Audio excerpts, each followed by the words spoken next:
Que a vossa palavra, Senhor, me faça profeta do amor.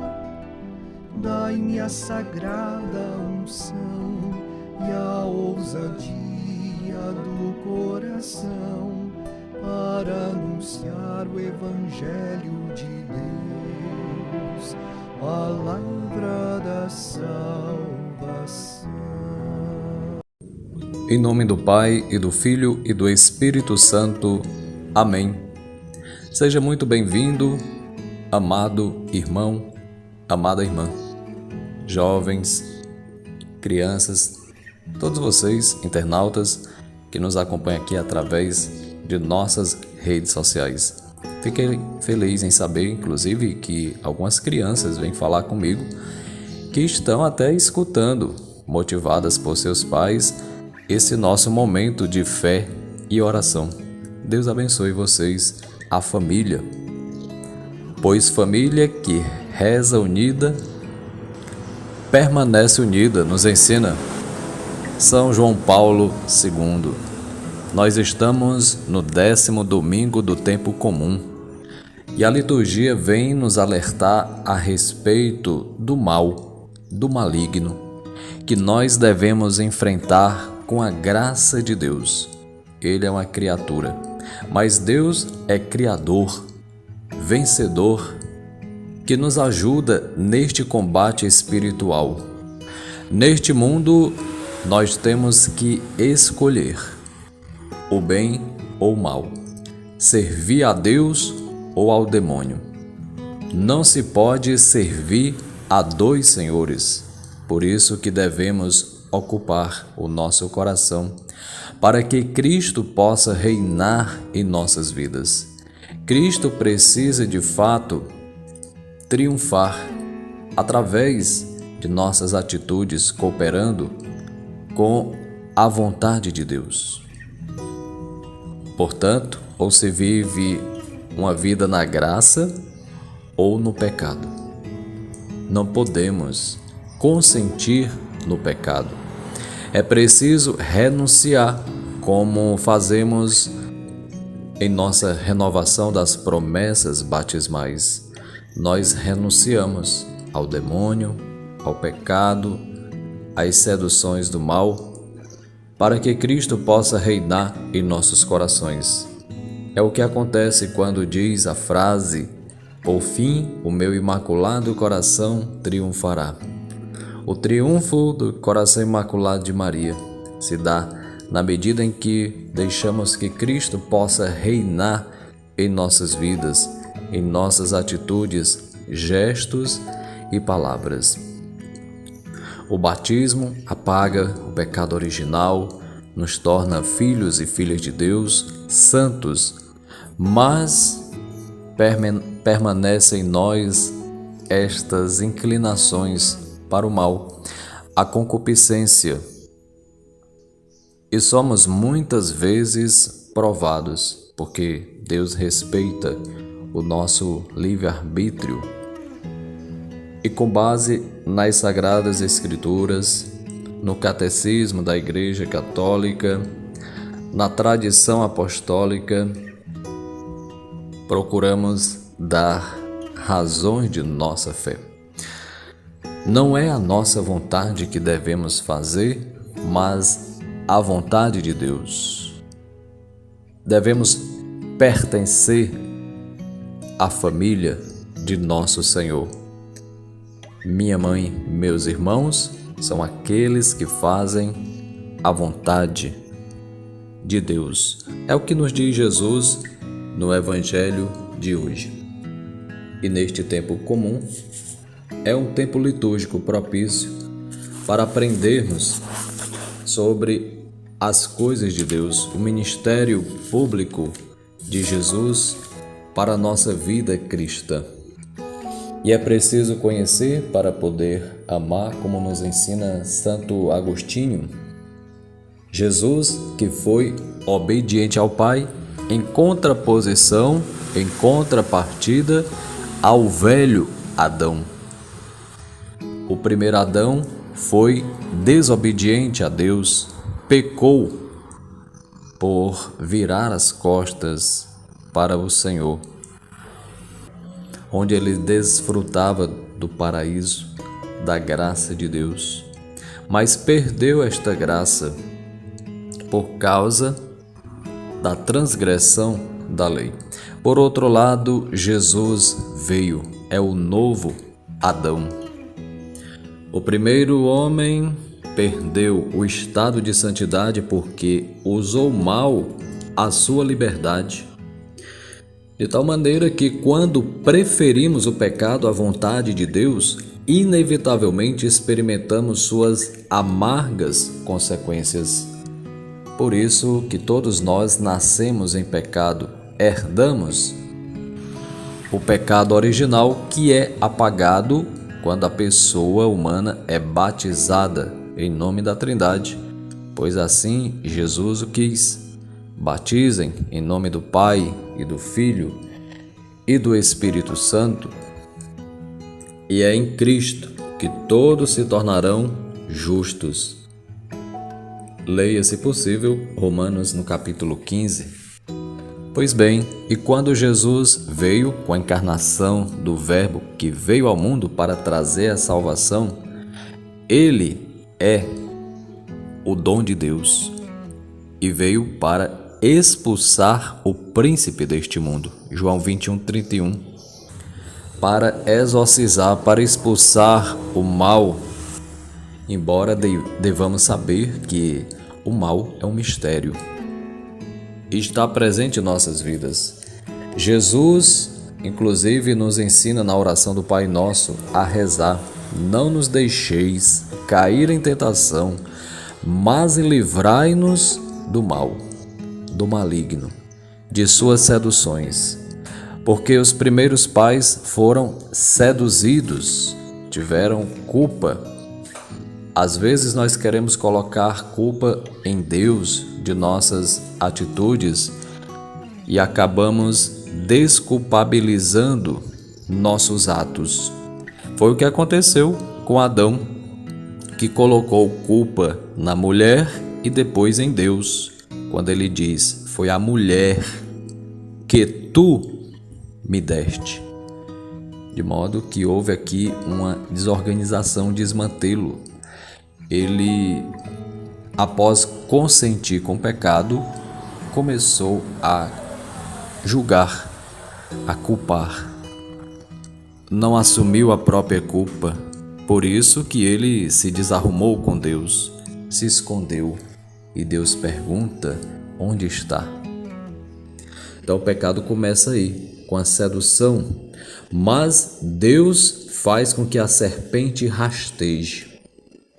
Amaldiçoa não o homem, mas a serpente, que é o símbolo do mal, do perigo. Mas Deus é misericordioso, não nos abandona. Por isso diz o Salmo de hoje, 129, no Senhor está a misericórdia, o amor, o perdão, a salvação. É nesta confiança que nós devemos seguir o modelo de São Paulo da segunda leitura de hoje. A primeira leitura que eu estou meditando com vocês está em Gênesis, capítulo 3, versículo de 9 a 15, que fala da desobediência dos nossos primeiros pais, de modo que com a desobediência entrou o pecado, com o pecado a morte, a ausência de Deus, perderam aquele estado de santidade, de pureza. Mas Deus não nos abandona, e um dia nós ressuscitaremos com Jesus, é o que nos afirma São Paulo na segunda leitura deste domingo, que está em 2 Coríntios, capítulo 4, versículo 13 a 18, capítulo 5, versículo 1. E Paulo mantém a sua fé, mesmo diante das tribulações, porque ele vai dizer que o nosso homem exterior vai se arruinando, ou seja, a idade vai passando, nós vamos nos aproximando da morte, envelhecendo, mas ele diz que o nosso homem interior vai se renovando. Quando a pessoa de fato entrega sua vida a Deus, quando ela passa a servir a Deus com amor aos irmãos, por causa do Evangelho, por causa de Jesus, a sua vida vai ganhando sentido. É um consolo para nós cristãos para que a gente não desanime. A própria palavra de hoje, nesta segunda leitura, Paulo vai dizer: não desanimamos, porque eu sei em quem eu pus a minha confiança, a minha fé. É Ele de fato que dá razão à nossa vida, sentido. Jesus, que é Deus, que ressuscitou, e um dia nós ressuscitaremos com Ele se permanecermos fiéis, se permanecermos neste amor de Deus, se permitirmos que Deus possa fazer morada em nosso coração, que as atitudes de Jesus sejam também a nossa, que possamos promover o bem, o amor que vem de Deus, para que a ação do Espírito Santo também aconteça em nós, pelos sacramentos, pela vida de Cristo. Devemos nos identificar com Cristo. É um processo, é preciso conhecer para poder amar, é preciso se converter e, por meio da fé, buscar fazer a vontade de Deus, porque quem não tem fé se apega às aparências, que é transitório, é temporal, é superficial, porque as coisas deste mundo, as coisas visíveis, como diz São Paulo, passam. Nós devemos olhar a partir de uma ótica espiritual, do invisível. Jesus vai dizer: felizes são aqueles que creem sem terem visto, motivados pelo quê? Pela fé. Diz a carta aos Hebreus: quem não tem fé não agrada a Deus. E nós devemos buscar agradar a Deus como escravos de Jesus, como servos. Ele é o Criador, Ele é Deus, eu sou apenas uma criatura e devo adorar, me submeter à sua vontade.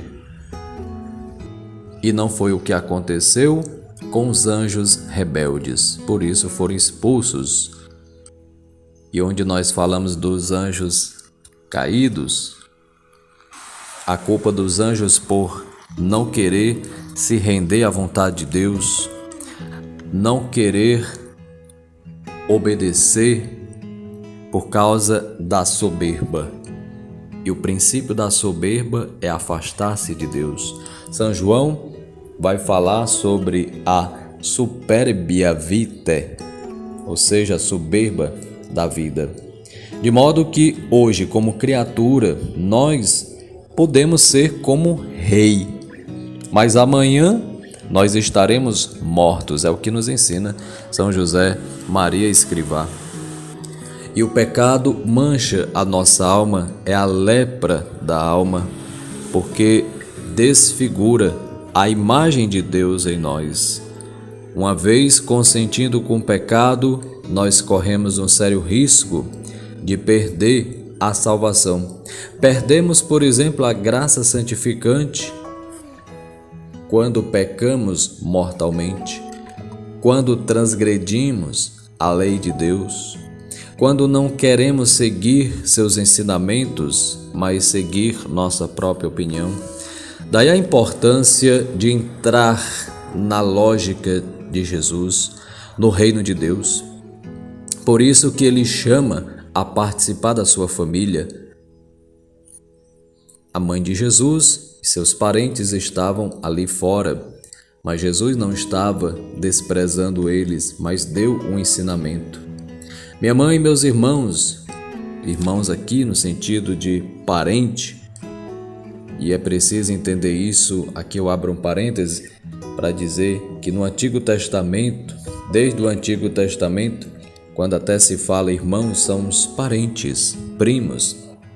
Ló, por exemplo, era sobrinho de Abraão, e Abraão, em determinado momento, chamou Ló de irmão. Era um costume nômade, eles eram nômades do Oriente. e era uma prática comum entre eles. Pois bem, e Jesus fala: minha mãe e meus irmãos são aqueles que fazem a vontade de Deus. É preciso aqui entrar na dinâmica do Evangelho. Inclusive, Jesus fala isso olhando para aqueles que estavam ao seu redor, aqueles que estavam ali dentro daquele local. Então é preciso entrar, é preciso fazer parte do reino de Deus, é preciso aderir à proposta do reino de Deus, mudar de vida, acolher verdadeiramente essa proposta de vida eterna. Esta vida que, do ponto de vista bíblico, não é a bios, no sentido de vida biológica, não é a psique, no sentido da mente, da consciência, mas, do ponto de vista bíblico, no grego, existe a palavra zoé, é a vida eterna, a vida sobrenatural, a vida em Deus, para que a gente possa expulsar de nós o mal, exorcizar-nos, buscar de fato crescer nas virtudes, para fazer a vontade de Deus, para que Cristo se manifeste em nós e que eu não coloque obstáculo para a graça de Deus, para que a salvação aconteça em minha vida, como aconteceu na vida de Zaqueu. Hoje a salvação entrou nesta casa, porque ele teve uma atitude de humildade, abriu seu coração, permitiu de fato o desprendimento, renunciou ao apego avarento, pois, como nos ensina São Domingos Sávio, antes morrer que pecar. Enquanto estamos vivos, Deus nos chama à salvação, à vida interior, à santidade, a buscar fazer a vontade do Senhor. Por isso vai dizer as Sagradas Escrituras: onde está o teu tesouro, aí estará o teu coração. Onde está o teu coração? Você que me escuta, você está preso, vinculado, conectado aqui. De fato, Deus é Senhor em tua vida? Porque nós podemos blasfemar contra o Espírito Santo sem saber. É o ensinamento do Evangelho que nós iremos escutar hoje em Marcos capítulo 3, versículo 20 a 35. E pecar contra o Espírito Santo é recusar a aceitação, a salvação que Deus oferece ao homem mediante o Espírito, agindo em virtude do sacrifício da cruz.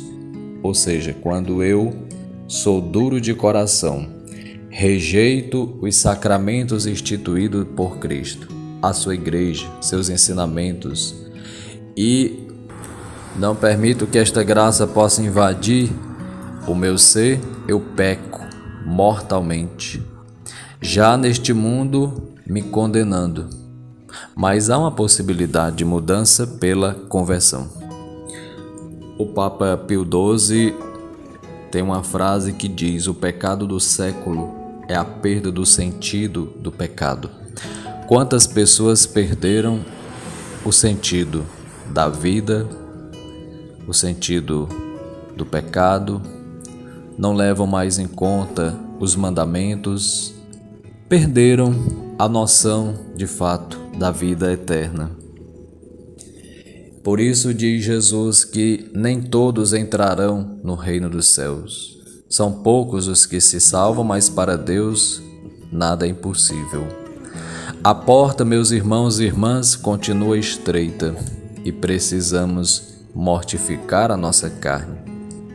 Padre, como mortificar a carne? Através das penitências, da vida sacramental, de uma vida reta, buscando a coerência com Deus em nossas atitudes, buscando ser honestos, fazer o bem, praticar boas obras, ter uma vida de oração voltada para Deus, para a verdade, porque mentindo, usando máscaras, nós iremos nos deixar contaminar pelo veneno do demônio, que é o pai da mentira.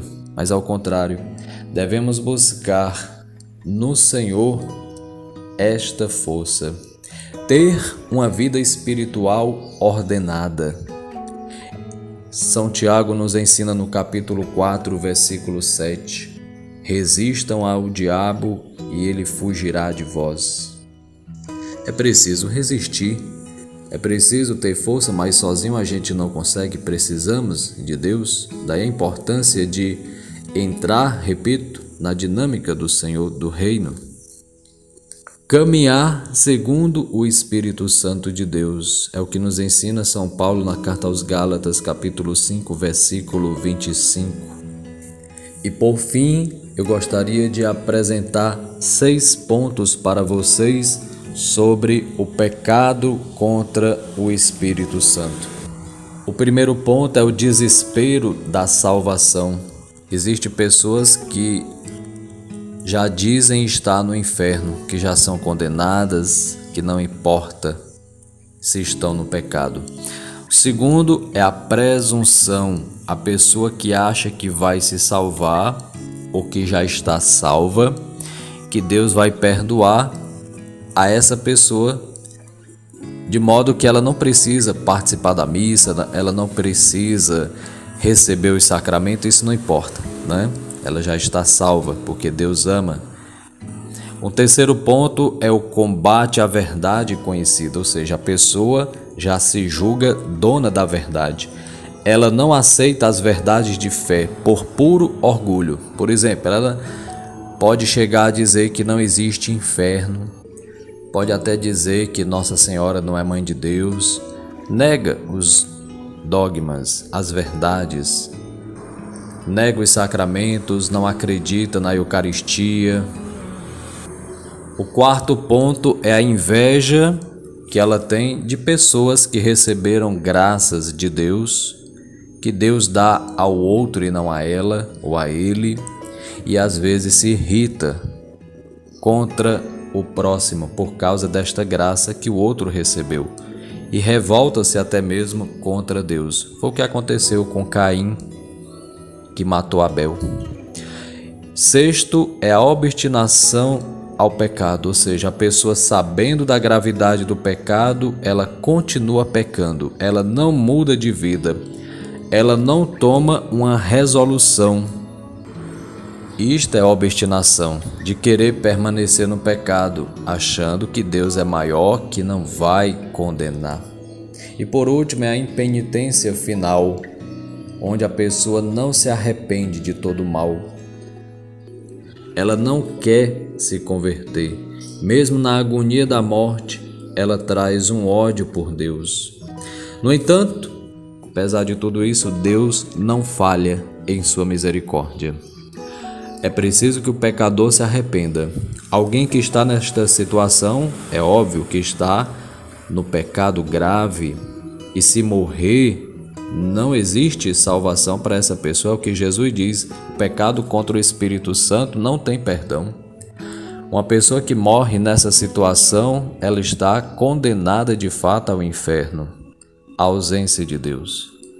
Por isso, enquanto estamos vivos, é tempo de conversão, de mudança. Se a pessoa de fato se arrepende, ela muda de vida, ela alcançará o perdão, a salvação de Deus. Pois não há perdão quando não há arrependimento. Uma pessoa, por exemplo, que não tem o sacramento do matrimônio, alguém vivendo junto com outra pessoa e cometendo outros pecados, como a fornicação, isso é um pecado grave. E se a pessoa não se converter, não regularizar a sua situação, ela está se condenando, porque está rejeitando o sacramento que Jesus instituiu. E tantos outros pecados que eu poderia aqui citar, mas o tempo não nos permite. Mas para dizer, a partir do Evangelho, da liturgia de hoje, que é preciso de fato entregar a nossa vida a Deus, obedecer aos mandamentos, seguir a verdade, seguir o Evangelho que nos chama a agir com o Espírito Santo de Deus. na força de Deus, como aconteceu na vida de Jesus. Então, estes são os pecados contra o Espírito Santo que eu falei para vocês com base no Catecismo Maior de São Pio X, número 965. Amados irmãos e irmãs, confiemos na misericórdia divina. Que neste dia, domingo, dia do Senhor, possamos alegrar o nosso coração na participação da Santa Missa, do começo ao fim, mantendo o nosso coração voltado para Deus. E rezemos pela conversão dos pecadores, porque Deus veio para salvar, curar, libertar de nossos males. Nossa Senhora, quando apareceu em 1917 às crianças, os pastorzinhos em Fátima, certa vez uma das crianças pediu a cura de uma pessoa doente e Nossa Senhora disse: ela vai ser curada, mas ela precisa se converter. Se não se converter, não vai acontecer a cura. E assim também é a nossa vida. Daí a importância de mudar de vida, de sair da situação de pecado para viver na graça de Deus, para que um dia possamos contemplar a Deus face a face. Deus abençoe a sua vida, seus propósitos, sua família. A você que nos escuta, que você possa compartilhar essa mensagem de Deus, a boa notícia do Evangelho, para que mais pessoas possam se inscrever aqui em nosso canal. Não esqueça de curtir, clicar, se possível deixar abaixo aí o seu comentário, para que a gente possa continuar evangelizando aqui através das redes sociais, sempre que necessário, contando com seu apoio, com a sua ajuda neste canal Padre Erivaldo Maria. Desde já, meus agradecimentos e minha bênção, a bênção de Deus a todos vocês, em nome do Pai, do Filho e do Espírito Santo. Amém. Fiquem com Deus, um bom e santo abençoado domingo e até outra oportunidade, se Deus quiser. Salve Maria!